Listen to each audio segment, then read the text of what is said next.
ITN නාලිකාවේ විකාශය වන විෂයකාරී කතාව අපි කවුරුත් ආදරයෙන් නරඹපු කලක් තිස්සේ විකාශය වුණ ජනප්‍රියත්වයේ එලෙසින්ම තිබුණු කතාවක්. ඉතින් විෂයකාරී කතාව අපි හැමෝටම මේ වෙනකොට වැටහිලා තියෙනවා.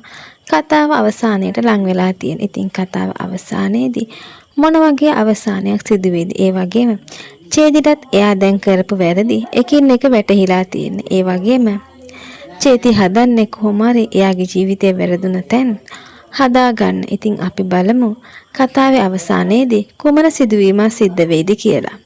ඉතින් ඒ වගේම තමයි කතාව අවසානයේදී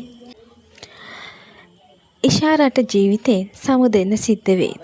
ඉතින් එහෙම වුණොත් චේතිගේ බිරිඳ ඉෂාරගේ දරුවව බාර ගනීද. ඉතින් කුතුහලය මේ වෙනකොට මේ කතාව අවසානයට ලං වෙලා නිසා වැඩි වෙලා තියෙනවා. ඉතින් අපි බලමු කතාවේ අවසානයට මොන වගේ සිදුවීමක් සිද්ධ වෙයිද කියලා.